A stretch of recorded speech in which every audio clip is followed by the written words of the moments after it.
새벽 기도회를 시작하며 우리 마음 모아 함께 고백하죠. 주를 향한 나의 사랑을. 주를 향한 나의 사랑을 주께 고백하게 하소서. 아름다운 주의 그늘 안에 살며 주를 보게 하소서. 주님의 말씀 선포될 때에 땅과 하늘 진동하리니 나의 사랑 고백하리라.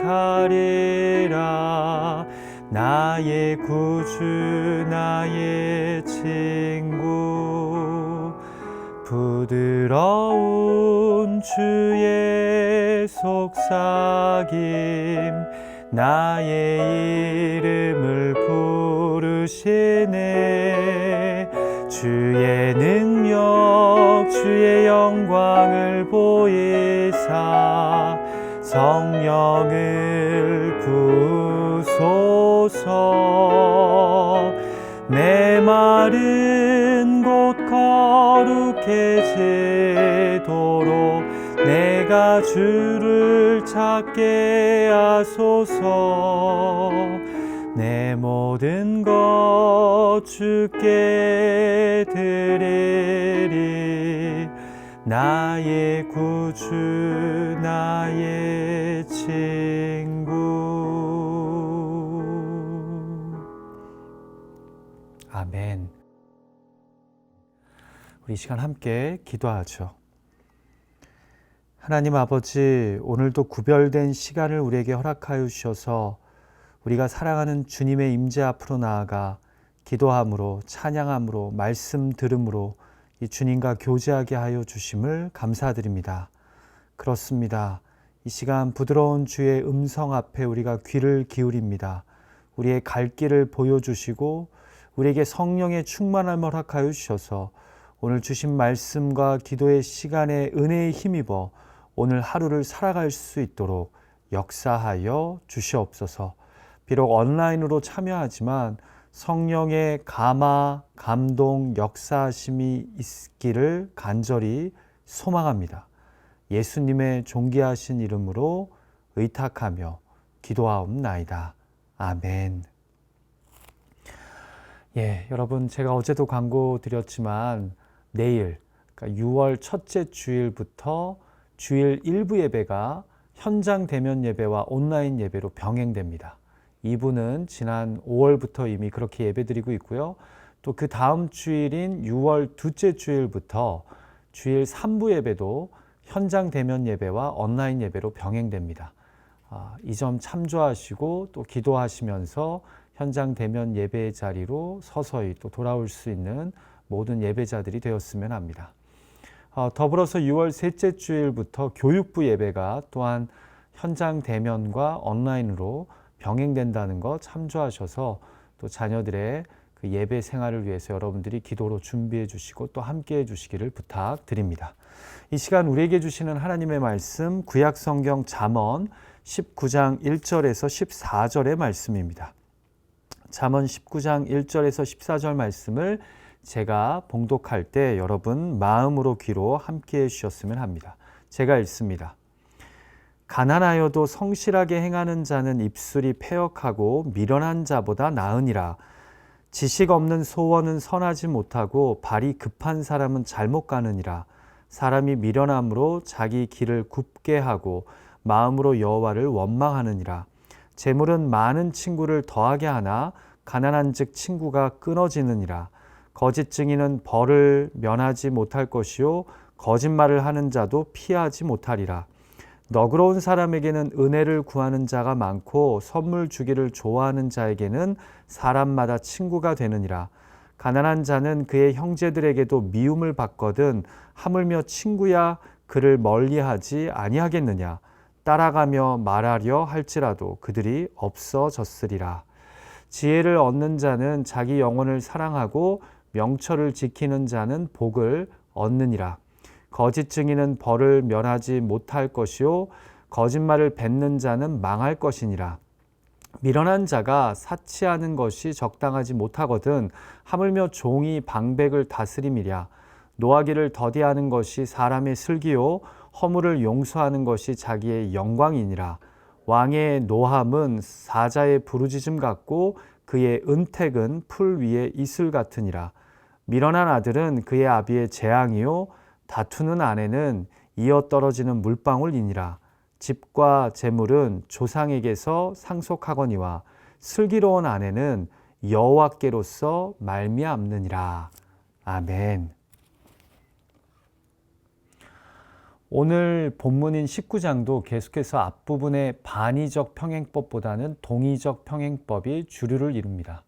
특별한 구조적 연결성이 보이기보다 앞의 잠언들과 마찬가지로 개별적인 잠언들이 주를 이루는데요. 그래도 이제는 우리가 잠언을 한 달 넘게 묵상하고 있기에 유사한 내용의 잠언이 많이 등장합니다. 더불어 오늘 잠언에서도 좀 반복 강조되는 주제가 있는데요. 제가 볼 때 가난한 자와 부한 자, 곧 재물과 관련된 잠언이 유독 오늘 본문 앞부분에서 많이 등장합니다. 1절과 4절, 6절, 7절에서 계속해서 나옵니다. 또한 11절과 12절이 분노에 대한 잠언으로 13절과 14절이 아들과 아내가 등장하는 가정과 관련된 잠언으로 보입니다. 자, 먼저 가난한 자와 부한 자에 대한 말씀들을 볼까요? 1절을 보죠. 가난하여도 성실하게 행하는 자는 입술이 패역하고 미련한 자보다 나으니라. 딱 읽었을 때 좀 이상한 것이 있습니다. 누가 누구보다 낫다는 형식의 잠언인데요. 가난하여도 성실하게 행하는 자는 입술이 패역하고 미련한 자가 아닌 부자보다 낫다고 하는 것이 좀 더 매칭이 잘 되지 않을까요? 그런데 본문은 어색하게도 이 가난과 미련함이 그리고 흠없이 걷는 것과 패역한 입술이 대조가 됩니다. 결국 본문에서 패역한 입술을 가진 어리석은 자는 부자일 가능성이 높습니다.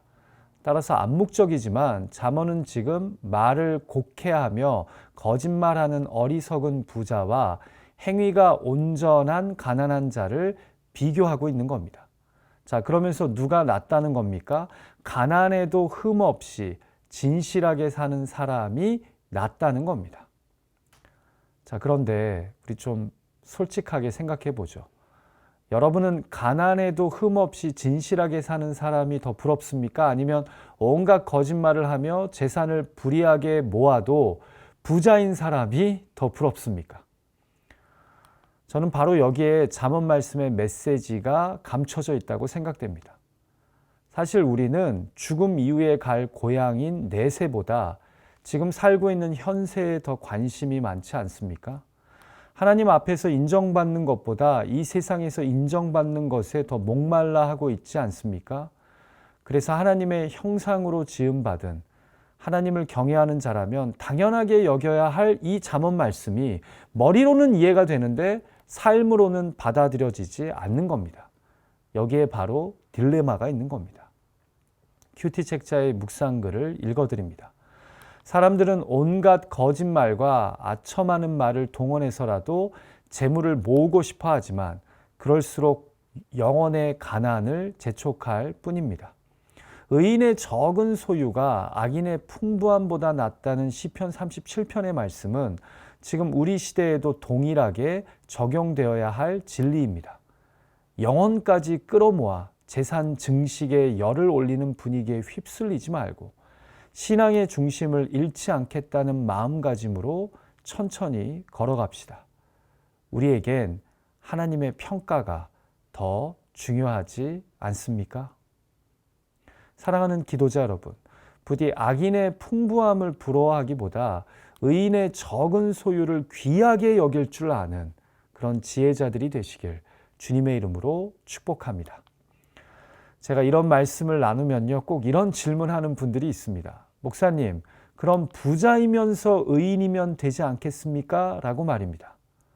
그런 분들에게 잠언 15장 16절이 어떤 지혜를 나눴습니까? 가산이 적어도 여호와를 경외하는 것이 크게 부하고 번뇌하는 것보다 나으니라. 그만큼 재산이 많으면 여호와를 경외하기보다 오히려 그 재산으로 인해 번뇌하게 된다는 겁니다. 그래서 예수님도 부자 청년 관원의 모습을 보시며 부자가 천국에 들어가는 것이 낙타가 바늘길을 통과하는 것보다 어렵다고 하지 않았습니까? 결국 성경은요, 부가 우리로 하여금 하나님을 온전히 경외하지 못하게 하는 힘이 있음을 현실적으로 보여주는 겁니다. 그래서 제가 종종 말씀드리지 않았습니까? 돈은 똥과 똑같다고요. 쌓이면 악취가 납니다. 그래서 쌓여서 썩기 전에 잘 나눠야 합니다. 자, 이어서 4절 말씀도 어떻게 보면 재물에 대한 현실적인 관점을 우리에게 보여주는데요. 재물은 많은 친구를 더하게 하나 가난한 즉 친구가 끊어지느니라. 여러분, 저는 솔직히 잠언보다 전도서 말씀을 더 좋아하는데요. 왜냐하면 전도서에는 허무주의적 지혜가 담겨 있기 때문입니다. 무슨 말씀이냐면 잠언처럼 무엇보다 무엇이 낫다는 식의 대조적인 접근으로 지혜를 가르치기보다 전도서는 세상 지혜의 허무함을 알려줌으로 참 지혜로 인도하기 때문입니다. 자, 그런데 본문 4절뿐만 아니라 7절에도 그런 허무주의적 요소가 담겨 있습니다. 4절만 풀이하자면 이런 뜻이죠. 재물이 많으면 친구가 모이나 재물이 없으면 있던 친구도 떠난다는 겁니다. 7절도 유사한 말씀입니다. 자, 여러분, 4절 말씀이 돈 많이 벌어서 친구를 많이 만들라는 말씀일까요? 바로 전에도 말씀드렸지만 성경은 가치 중립적인 돈을 무조건 부정적으로 보지는 않지만 돈이 쌓이는 곳에 유혹이 많다는 것을 알려줍니다. 자, 그래서 이 말씀은 어떻게 보면 돈과 관련된 냉혹한 인생의 현실을 보여주는 말씀일 듯합니다. 부자를 비난하거나 경고하지는 않지만 비정한 사회를 살아가는 이 가난한 자의 현실을 보여준다는 겁니다. 다르게 이야기하자면요, 하나님을 경외하는 지혜자들의 눈에 경제적인 소유의 크기에 따라 이 친구 관계가 좌지우지되는 냉혹한 사회 현실이 보였다는 겁니다. 하나님의 시각으로 재물의 이런 부정적인 힘을 보게 되었다는 겁니다. 여러분, 저는 개인적으로 우리 그리스도인들이요, 이러한 사회의 물질 망능주의적 가치관과 이로 인해 파생되는 불평등과 차별, 구조적 모순을 볼 수 있어야 한다고 생각합니다. 왜냐하면 우리가 믿는 하나님이 사랑과 공의의 하나님이시오. 우리는 그분의 거룩을 이 땅 가운데 보여야 하는 사명을 가진 자들이기 때문입니다. 여러분, 그래서 18세기와 19세기 영국이 노예 무역을 통해 그 많은 부를 획득할 때 윌리엄 윌버포스라고 하는 한 크리스천 정치인이 노예 무역 폐지를 위해 자신의 신앙을 걸고 노력한 것 아닙니까? 그리고 결국은 이를 이루어내지 않았습니까? 이 외에도 우리가 잘 알지 못해서 그렇지 여러 신실한 그리스도인들이요, 어떻게든 하나님의 마음으로 냉혹한 경제적 현실 속에서, 자본주의 체제 속에서 사랑과 공의의 경제 시스템을 만들어 보고자 고민하고 노력하고 있지 않습니까? 왜냐하면 이것이 하나님이 이 땅에 원하시는 하나님 나라의 모습이기 때문입니다. 제가 혹시 너무 어려운 말을 하는지 모르겠지만 저는 우리가 비록 자본주의 사회를 살고 있지만 자본에 좌지우지되기보다 자본 위에 살아가는 지혜자들이 되었으면 합니다. 무슨 말씀이냐면 돈이야 있으면 당연히 좋죠.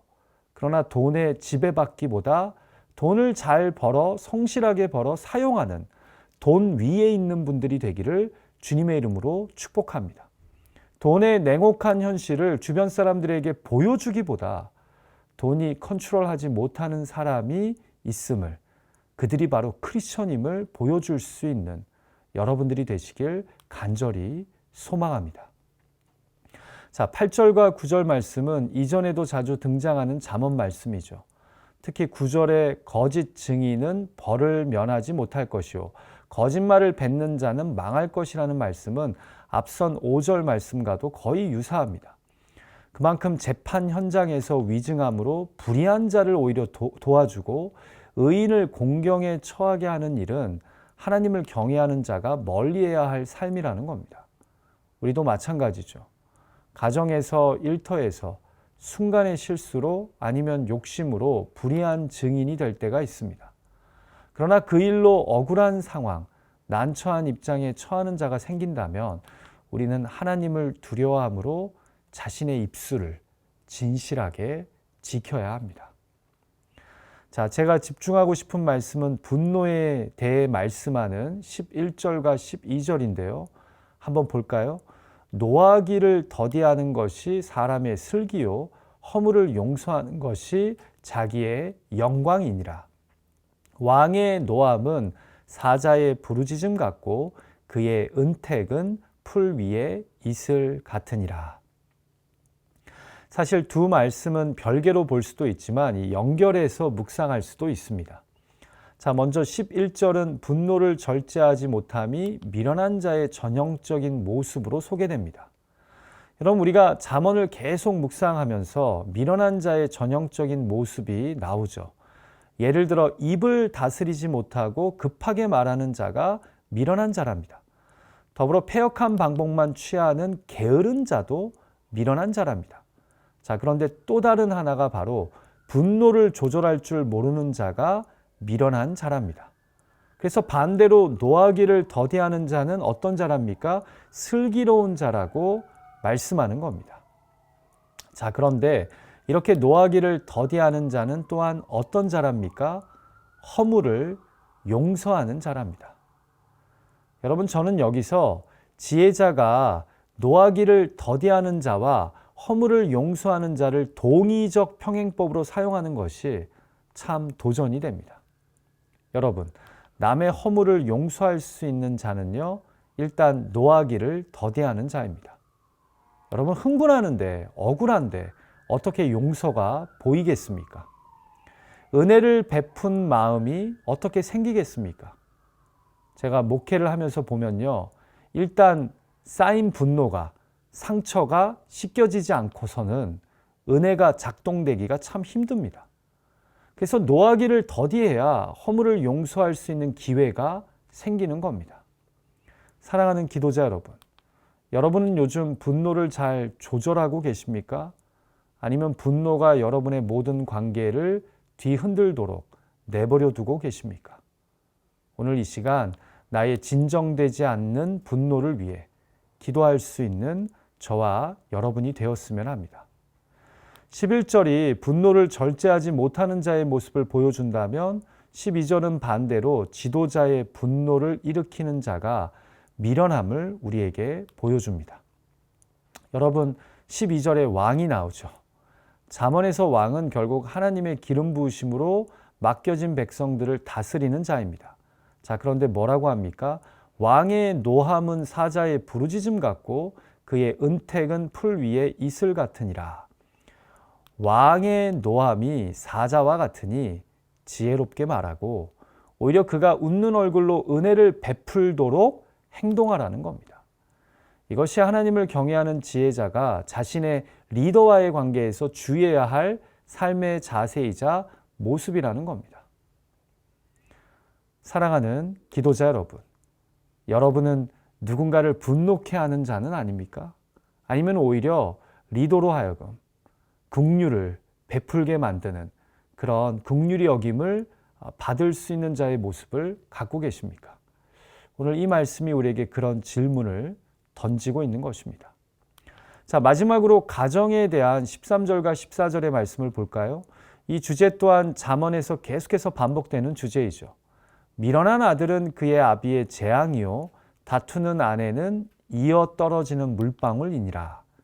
미련한 아들과 다투는 아내가 동의적 평행법으로 사용됩니다. 여기서 이어 떨어지는 물방울은 마치 비가 많이 와서 지붕이 새는 것과 같은 의미로 보여집니다. 그래서 공동 번역 개정판은요, 이 부분을 이렇게 해석합니다. 미련한 아들은 아비의 화가 된다. 아내가 바가지를 긁으면 천장에서 비가 샌다. 자, 여기서 중요한 것은 친밀하고 힘이 되어야 할 가족 구성원이 미련하게 행동하며 이 분노를 일으키는 모습을 보이게 된다면 이로 말미암아 가정에 재앙이 찾아오고 또한 가정의 지붕에 물이 새게 된다는 겁니다. 자, 그런데 반대로 14절은 슬기로운 아내는 여호와께로부터 온 선물과 같다고 말씀합니다. 집과 재물은 조상에게서 상속되거니와 슬기로운 아내는 여호와께로서 말미암음이라. 여러분, 이 말씀이 흥미로운 것이요.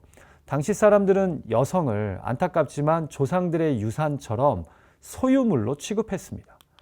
자, 그런데 하나님을 경외하는 지혜자는 어떻게 생각합니까? 슬기로운 아내를 얻는 것은 하나님으로부터 온, 하나님이 주신 축복이라는 겁니다. 사랑하는 기도자 여러분, 여러분은 여러분의 배우자나 자녀들로 인해 하나님께 감사하십니까? 오늘 기도할 때 나에게 슬기로운 배우자, 성실한 배우자, 정직한 배우자, 건강한 배우자를 주신 하나님께 감사합시다. 더불어 나에게 밝은 자녀, 힘이 되는 자녀, 건강한 자녀를 허락하신 하나님께 또한 감사합시다. 이것은 다 우연이 아니라 하나님이 우리 가정에 주신 선물이기 때문입니다. 같이 기도하죠. 하나님 아버지, 잠언 18장, 19장의 말씀을 계속 묵상하며 우리들로 하여금 가정의 소중함을 또한 물질의 힘을 깨닫게 해주셔서 감사합니다. 또한 우리가 분노하는 미련한 자가 아니라 긍휼을 입을 수 있는 은혜를 입는 지혜로운 자가 되어야 함을 말씀하여 주심에 감사드립니다.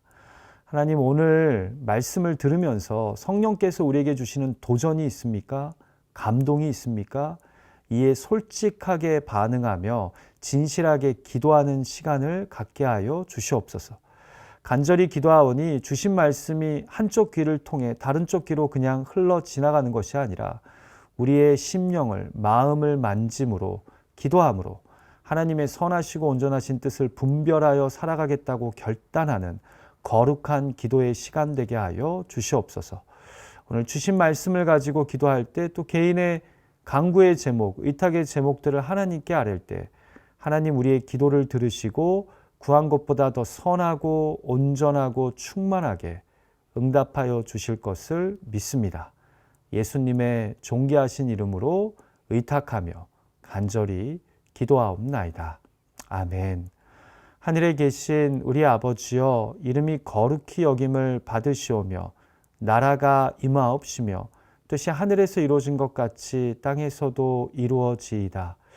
오늘날 우리에게 일용할 양식을 주옵시고 우리가 우리에게 죄 지은 자를 사하여 준 것 같이 우리의 죄를 사하여 주옵시고 우리를 시험에 들게 하지 마옵시고 다만 악에서 구하옵소서.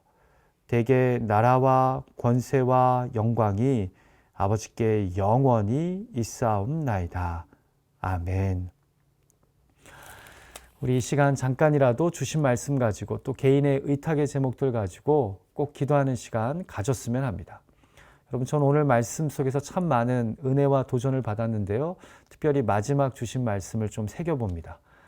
나의 사랑하는 가족, 이 가족이 바로 하나님이 주신 선물이라는 것, 여호와께로부터 말미암았다는 것 기억하면서 오늘 하루 배우자에게, 부모에게, 자녀에게 고맙다고, 사랑한다고 고백할 수 있는 저와 여러분이 되었으면 합니다. 여러분, 사랑하고 축복합니다. 내일 또 거룩한 복된 주일 예배의 자리에서 여러분을 만나게 되기를 소망합니다.